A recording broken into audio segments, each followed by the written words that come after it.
In the County Court of Custer County, Nebraska, 604 Heritage Drive, Broken Bow, Nebraska, 68822, in regards to State of Nebraska plaintiff versus Derek S. Gonzalez, which is an egregious misnomer, an unregistered constructive trust fictitious entity known as defendant, case number CR 266, docket number 84806, and those are the numbers you're going to be looking up on Treasury Direct.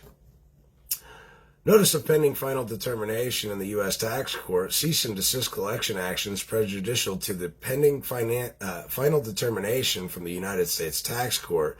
Notice of pending action, 0609-2021, the defendant's principal taxpayer, a beneficiary, specially deposited a tracking number 7020245000018721902, making a mail piece containing a United States Tax Court petition addressed to the United States Tax Court in Washington, D.C., and upon deposit of the petition per the mailbox rule, Title 26 U.S.C. 7502, which means that anytime an article of mail hits the postmaster's hands, or the post office in particular, or in general, I should say, it is considered served.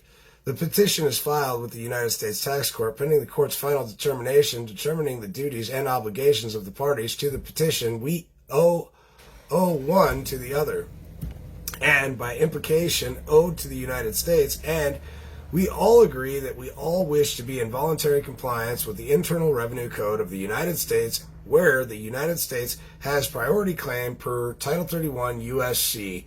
3713 and per IRS Publication Code 594, page 4, collection will be suspended from the date of your petition request until a notice of determination is issued or the tax court's decision is final. You request a collection due process hearing. Collection will be suspended from the date of your request until a notice of determination is issued or the tax court decision is final. Per Title 26 U.S.C. 2603A, a transferee, skip person, transferors, and the trustee of the taxable termination are personally liable for the taxes as executors having actual or constructive possession of estate property. All right, so that's Title 26 U.S.C. 2603A.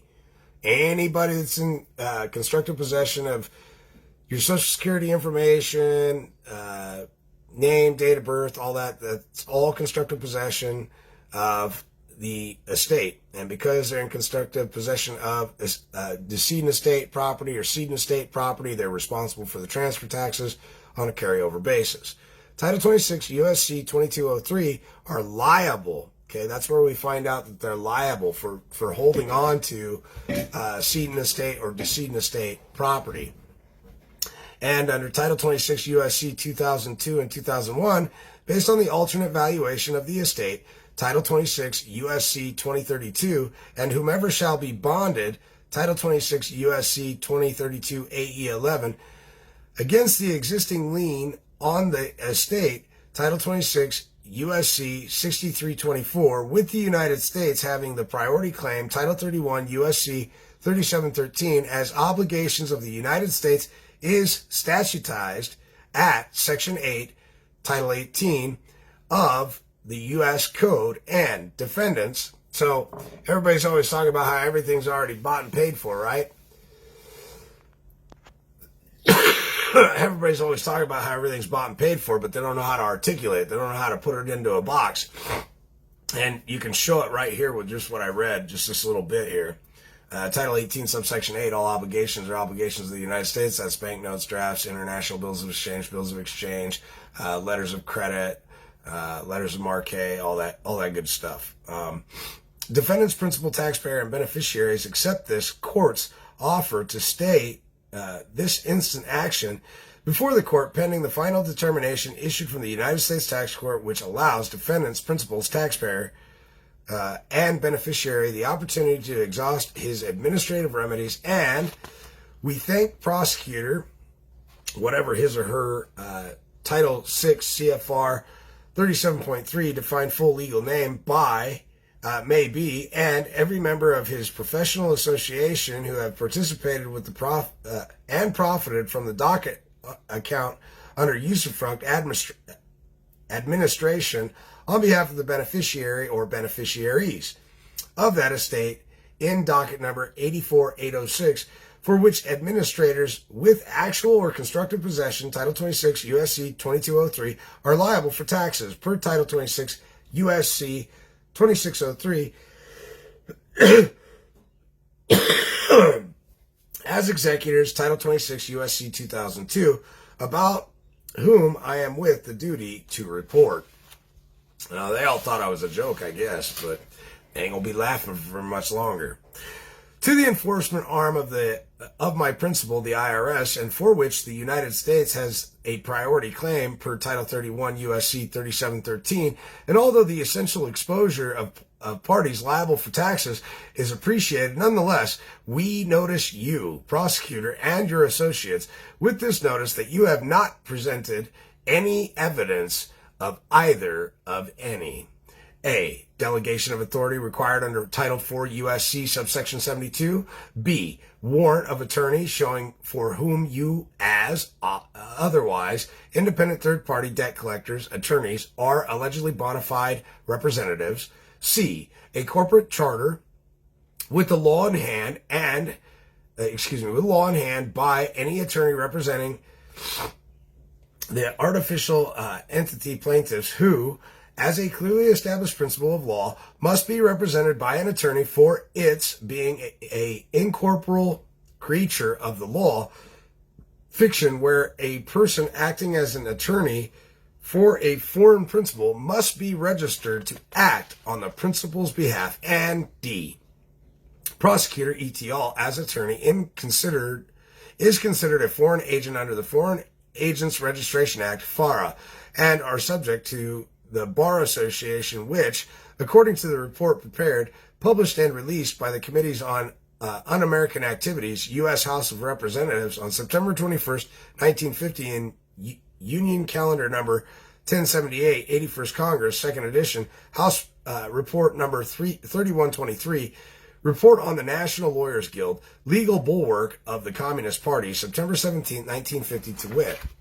It has been most articulate in the attacks upon all agencies of the government seeking to expose or prosecute the subversive activities of the communist network, including national, state, and local investigative committees, the Department of Justice, the FBI, and law enforcement agencies generally, through its affiliation with the International Association of Democratic Lawyers, an international communist front organization. The National Lawyers Guild has constituted itself an agent of a foreign principal hostile to the interest of the United States.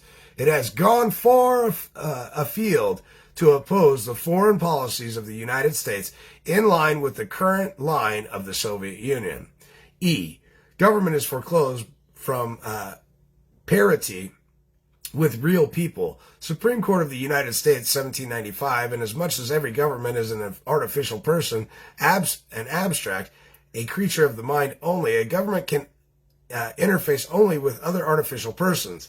The imaginary, having neither actuality nor substance, is foreclosed from creating and attaining parity with the tangible. The legal manifestation of this is that no government, as well as any law, agency, aspect, court, etc., can concern itself with anything other than corporate artificial persons and the contracts between them. Penhallow versus Doane, D-O-A-N-E, administrators. 3 U.S. 54, 3 Dallas 54, 1 LED 507, 1795, and F, stating where the prosecutor et al. As attorney for the plaintiff is bound by an attorney for the plaintiff cannot admit evidence into the court. He is either an attorney or a witness. Statements of counsel in brief or in an argument are not sufficient for motions to dismiss or for summary judgment. Trinsley versus Pagliaro, DCPA 1964-229F, Superior Court 647, and G, where there are no depositions, admissions, or affidavits, the court has no facts to rely on for a summary determination. Trensley versus Pagliaro, Washington, D.C., PA, 1964-229F, Superior Court 647. Be the above as it may, defendant, as petitioner in the tax court, requires a full, complete UCC 9-210 request for accounting. Request regarding list of collateral of statements or statement of account, forensic audit of the securities underwriting the instant action, and absent a full forensic accounting, defendant notices prosecutor of defendant's principal taxpayer and beneficiary as agent for the principal is with the duty to make order, keep records, and report the agent's principal IRS enforcement officer.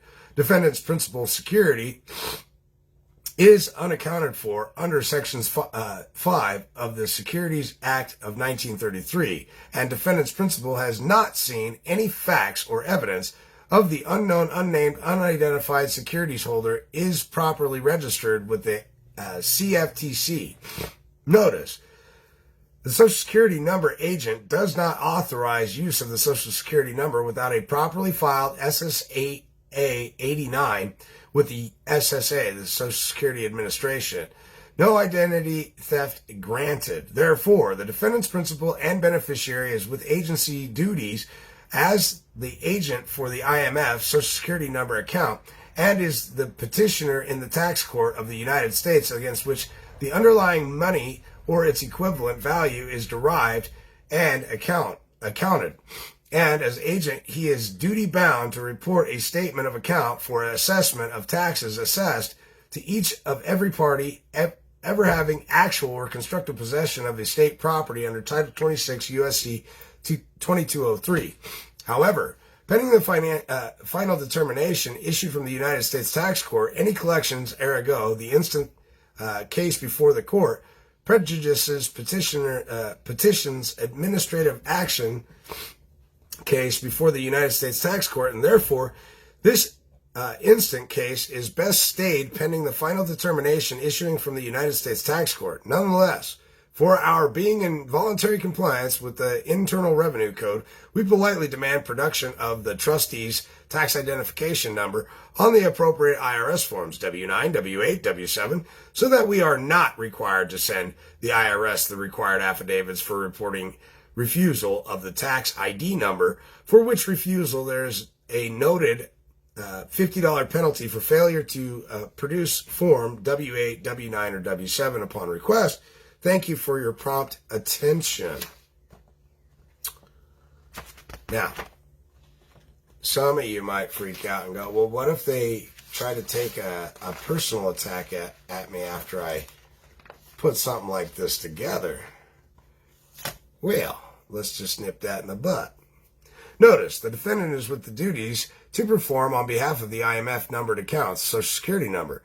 In fact, the defendant is a federal witness pursuant to tampering with a witness, victim, or an informant. See Title 18, Part 1, Chapter 73, Section 1512. B. Whoever knowingly uses intimidation or physical force, threatens, or corruptly persuades another person or attempts to do so, or engages in misleading conduct towards another person, which with the intent to 1. Influence, delay, or prevent the testimony of any person in an official proceeding. 2. Cause or induces any person to A. Withhold testimony or withhold a record, document, or other objects from the official proceeding. B. Alter, destroy, mutilate, or conceal an object with intent to impair the object's integrity or availability for use in any official proceeding. C. Evade legal process, summoning that person to appear as a witness or to produce a record, document, or other object in an official proceeding. Or D. Be absent from an official proceeding to which such person has been summoned by legal process. Or 3. Hinder, delay, or prevent the communication to the law enforcement officers or judge of the United States of information relating to the commission of a possible commission or a possible commission of a federal offense or a violation of conditions of probation, parole, or release pending judicial proceedings shall be fined under this title or imprisoned not more than 10 years, or both. The certifying notary also performs a function as a quasi-postal inspector under the Homeland Security Act by being compelled to report any violations of the U.S. postal regulations.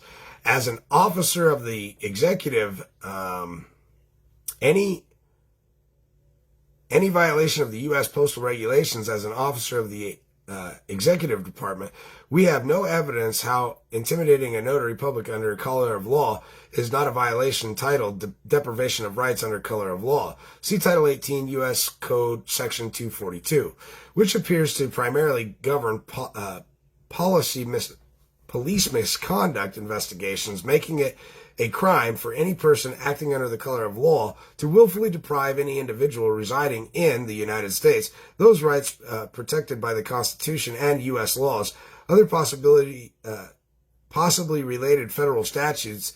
See Title 18 U.S. Code Section 241, Conspiracy Against Rights. See Title 18 U.S. Code Section 1512, Obstruction of Justice. And see Title 18 U.S. Code Section 1001, False Statements. While appearing to generally restrict color of law investigations to official actions taken by police officers, federal agents, sheriff's deputies, correctional officers, and other public safety officials,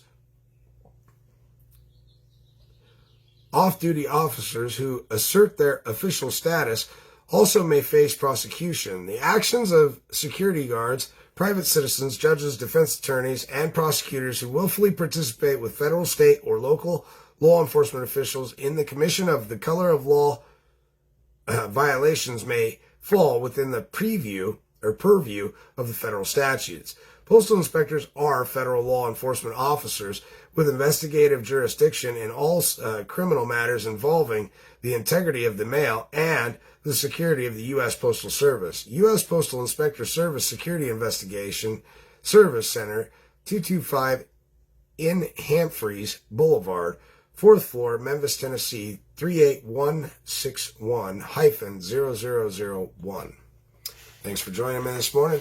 Hope that helps you out a little bit, and we'll talk to you soon.